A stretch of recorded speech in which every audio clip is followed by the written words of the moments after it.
Good morning, dear aspirant.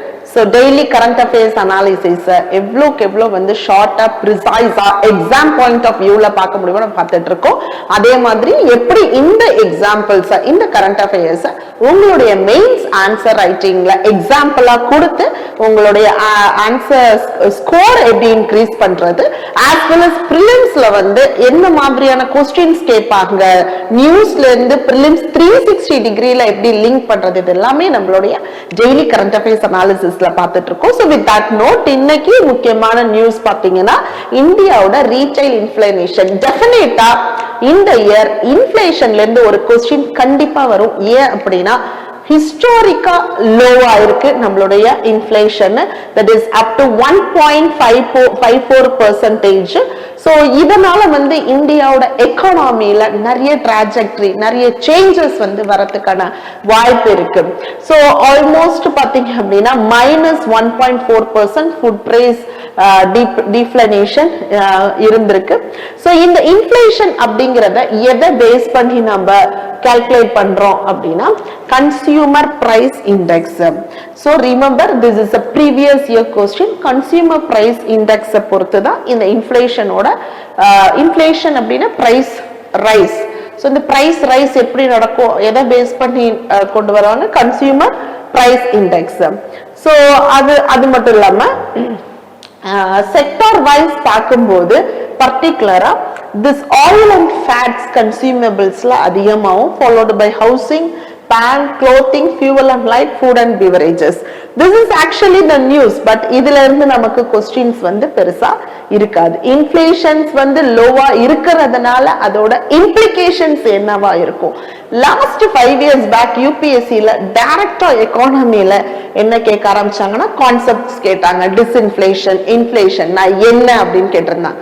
இப்போ கேட்கக்கூடிய கேள்விகள் எல்லாமே அப்ளைடு எக்கானமிக்ஸா இருக்கு. அதாவது இந்த இன்ஃப்ளேஷன் ரெடியூஸே ஆகாம இருந்தா இல்ல ரெடியூஸ் ஆனா இல்ல டிஸ்இன்ஃப்ளேஷன் இருந்தா what would be the consequence in our economy. அப்ப நமக்கு கான்செப்ட்ஸ் கேட்ட காலங்கள் போயிருச்சு. இப்ப கான்செப்ட்ஸ் தரவா இருந்தா அதோட அப்ளிகேஷன்ஸ் வந்து நமக்கு தெரியணும். சோ இம்பாக்ட் என்ன இருக்கும், கண்டிப்பா வந்து பர்ச்சேசிங் பவர், விலைவாசி எல்லாமே குறையும் பட்சத்துல பிரைஸ் ரெடியூஸ் ஆகும் போது பர்ச்சேசிங் பவர் அதிகமா இருக்கும். So that is very important for house holds. அதே மாதிரி RBI will cut interest rate, interest ரேட்டை குறைக்கிறதுக்கு வாய்ப்பு இருக்கு. இன்ட்ரெஸ்ட் ரேட் குறைக்கிறாங்க அப்படின்னா growth ஸ்டிமுலேட் ஆகும். So global price shocks-ல இருந்து வெளியே வரதுக்கு வாய்ப்பு இருக்கு.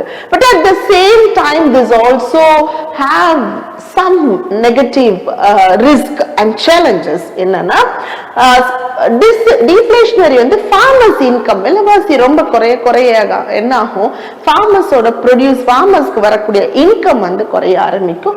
So negative real interest rate வந்து பெருசா இருக்காது who are having a savings அவங்களுக்கு. So low inflation எப்படியா இருந்தாலும் இன்ஃப்ளேஷன் விலைவாசி குறைய அக்ரிகேட் டிமாண்ட் என்னாகும் குறைய ஆரம்பிக்கும். So this would be the implications. So நமக்கு பிரிலிம்ஸ்க்கு என்ன தேவை, சிபிஐனா என்ன தேவை, சிபிஐனா கன்சியூமர் பிரைஸ் இண்டெக்ஸ், அதாவது ஆவரேஜ்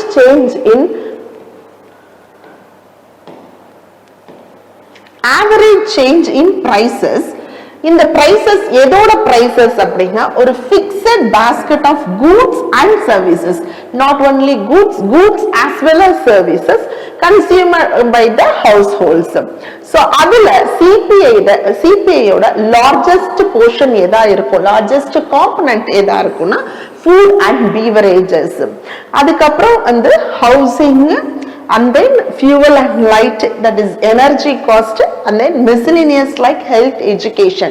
ஏன்னா இந்தியால more than 70% of health expenditure is out of pocket expenditure, not from the savings. So இதுதான் வந்து சிபிஐன்னு சொல்லக்கூடியது. So next, India Canada relations thaw that both the nations agree together and come forward with 3 important agreement. என்ன அப்படின்னா ஒரு நிறைய diplomatic strain இருந்தது, ரெண்டு கண்ட்ரிக்கு நடுவுல நிறைய இஷ்யூஸ் இருந்தா கூட now they want to restart the high level free trade agreement, that is a narrow based free trade agreement. Sir, there are different types of trade agreement. So அந்த trade agreementல ஒரு high levelஆன trade agreement ரெண்டு country வந்து together they want to restart and kick off. So 2023ல the relations strained because of Khalistan activist killing, and 2025ல again minimal engagement இருந்தது earlyல. Now again this our home of our external affairs minister meeting the signal. முக்கியமா என்ன அப்படின்னா Sipa comprehension of economic talks and AI cooperation, nuclear energy dialogue. That is the most important comprehensive economic partnership agreement.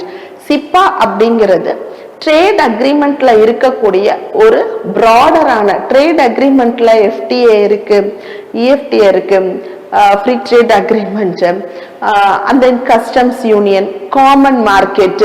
So இது மாதிரி different types of trade agreement இருக்கு. So ஒவ்வொரு trade அக்ரிமெண்ட்டுக்கும் பிராடரான engagement இருக்கும், நேரோவான இருக்கும். சிப்பா அப்படிங்கிறது ஒரு high level. So both of them have mutual trade policies கொண்டு இருக்கும். ஸோ அந்த டாக் ரீஸ்டார்ட் பண்ணியிருக்காங்க. அதே மாதிரி ஏஐ இம்பாக்ட் சமிட் ஃபியூச்சர்ல நடத்துறதுக்காக கொண்டு வந்திருக்காங்க. அது அடுத்தது nuclear technology, small modular reactor technology. எதுக்காகனா கிளீன் எனர்ஜிக்காக அது கொண்டு வரணும்னு முடிவு பண்றாங்க. Energy dialogue, minerals and renewable energy சோர்சஸ்க்காக. So this is the news actually.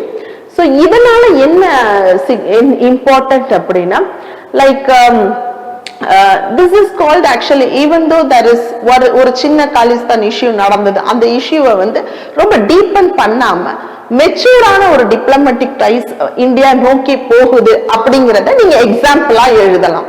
So ரீசெண்டா நம்மளுடைய சாஃப்ட் பவர் இன்க்ரீஸ் ஆகிறதுக்கு இதெல்லாம் one of the examples. So high value sector, particularly AI and nuclear reactors, critical minerals, இதெல்லாமே future growth sectors. So இதுல சிப்பா போடும்போது definitely both countries have mutual benefits. So இந்த மாதிரி ties strengthen பண்றதுனால group 7, that is G7 nations ஓட நம்மளுக்கு more benefitடும் வரதுக்கான வாய்ப்புகள் இருக்கு. Okay, what is சிப்பா? SIPA is a broad-based trade agreement. It covers both, not only goods and services,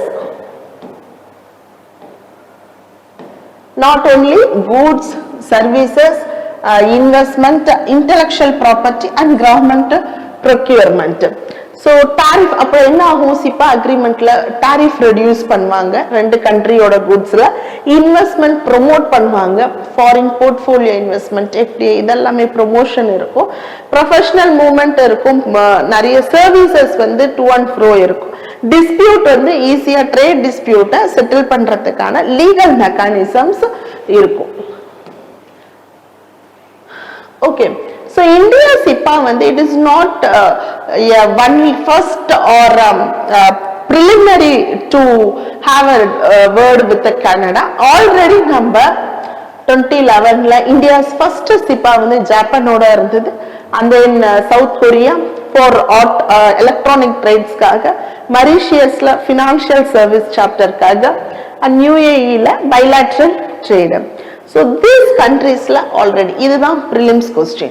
So India recently signed SIPA with which among the following countries? அப்படி கேட்க வாய்ப்பு இருக்கு. Next, PM Suryagar Yojana faces the uphill task to meet 2027 target. So 2027 target, அதாவது இந்தியால இருக்கக்கூடிய ஒரு முக்கியமான மிஷன்ல என்ன அப்படின்னா national solar mission. Climate change ரிலேட்டடா என்ன கொஸ்டின் வந்தாலும் இந்த ஸ்கீமை நீங்க எக்ஸாம்பிளா எழுதலாம். ஸோ நேஷனல் சோலார் மிஷனோட அப்ஜெக்டிவ் 2010ல லான்ச் பண்ணாங்க. த கீ இனிஷியேட்டிவ் என்ன அப்படின்னா, அதாவது India's national action plan on climate சேஞ்ச்ல 8 மிஷன்ஸ் இருக்கு. அதுல one among the mission is national solar mission. The aim வந்து to promote solar energy. So solar energy promote பண்ணனும் and reduce the dependence on fossil fuel. அப்ப இந்தியாவை வந்து ஒரு global leader-ஆ எதுல renewable energy-ல கொண்டு வரணும் அப்படிங்கிறது தான் நேஷனல் சோலார் மிஷனோட ambitious target. So sustainable growth இருக்கணும். எப்படினா solar energy promote பண்றது மூலமா long term அதுக்கான policies இருக்கணும், நிறைய investment இருக்கணும், R&D கொண்டு வரணும். அதே மாதிரி domestically manufacture பண்ணனும் solar. So இந்தியாவை as a global leader ah solar energy-ல கொண்டு வரணும். So targets revise பண்ணிருக்காங்க. Originally 2022ல actually this is the national solar mission targets. 2022ல 20 gigawatts achieve பண்ணனும் இருந்தது. Actually was increased 5-fold. So 100 gigawatts வந்து increase பண்ணனும் அப்படிங்கறத முடிவு பண்றாங்க. 20 gigawatts ல இருந்து 100 gigawatts. But however there is a அதோட ஒரு காம்பனன்ட் இந்த நேஷனல் சோலார் மிஷன் அச்சீவ் பண்றதுக்கான ஒரு காம்பனன்ட் தான் PM Surya Ghar Yojana.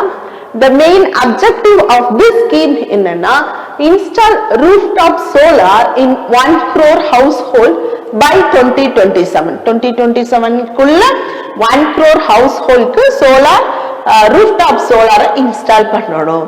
So 57.9% application was received, but installations is only 13% is completed. So நமக்கு இது வந்து on progressல இருக்கக்கூடிய one of the scheme. So 1 crore household 2027 குள்ள டார்கெட் பண்றாங்க. 300 units per month free electricity இதனால benefit ஆகும். Government funding has also increased up to 75,000 crore இந்த மிஷனுக்காக increase பண்றாங்க. இந்த நம்பர்ஸ் எல்லா இடத்துலயும் முக்கியம் இல்ல, அட்லீஸ்ட் ஒரு இது வந்து வெரி ஜெனரலா நம்ம எழுதக்கூடிய ஒரு விஷயம். climate change கீழே என்ன கொஸ்டின் கேட்டாலும் இதை எழுதலாம், அப்ப நீங்க இந்த நம்பர்ஸ் எழுதலாம். And this is going to be implemented by Ministry of New and Renewable Energy.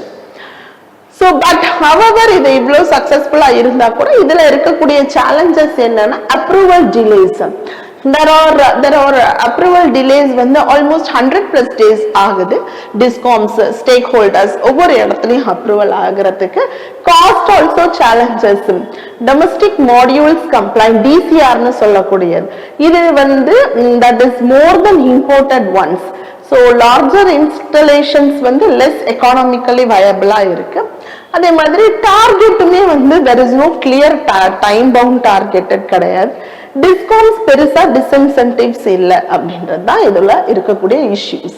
But anyway நம்மளோட எனர்ஜி டிரான்சிஷன் கோலுக்கு இது one of the important initiative and self reliant economy Atma Nirbhar Bharat because it is self reliant by our self our own. We are not going to depend on the fossil fuels for any other globally எங்கேயும் depend பண்ண தேவையில்ல. And இந்தியாவோட climate கமிட்மெண்ட்டுக்கு one of the important இனிஷியேட்டிவா இதை நம்ம சொல்லலாம். Okay, next 2025 Nobel Prize in Economy awarded for research on innovation driven growth. Innovation driven growth. So Nobel Prize பொறுத்த வரைக்கும் ஒரு சின்ன பேசிக்ஸ் என்னன்னா ஆல்ஃபிரட் நோபலால கண்டுபிடிக்கப்பட்டது. So இதுல வந்து medal and then diploma and cash prize will be there. First awarded 1901. So it is a no posthumous award. Okay.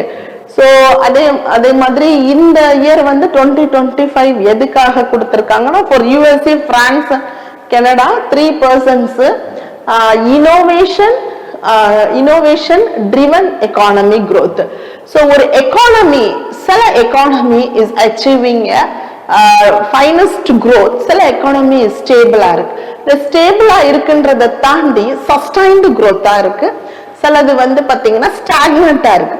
ஸ்டாக்னட்டா இருக்கு, growth இருக்கு. இது ரெண்டுத்துக்கும் என்ன டிஃபரன்ஸ் அப்படிங்கறத கண்டுபிடிக்கிறாங்க. ஸ்டாக்னட்டா இருக்கிறதுக்கு காரணம் என்னன்னா அந்த எக்கானமில இனோவேஷனும் டெக்னாலஜியும் இல்லாதது. சோ அதுக்காக தான் இதை கண்டுபிடிச்சிருக்காங்க. So innovation, creativity and knowledge as well as institutions, this all together put up together and எங்கெல்லாம் இதுக்கான இம்பார்ட்டன்ஸும் பட்ஜெட் அலோகேஷனும் இருக்கும் அந்த இடத்துல வந்து அந்த எக்கானமி ட்ரிவன் இருக்கு அப்படின்னு சொல்லியிருக்காங்க. So Nobel Peace Prize is not only given for economy, also peace, literature, physics, chemistry, medicine and economic sciences. So try to answer this question. India and its neighborhood relations, bilateral, regional and global grouping and agreement. This is the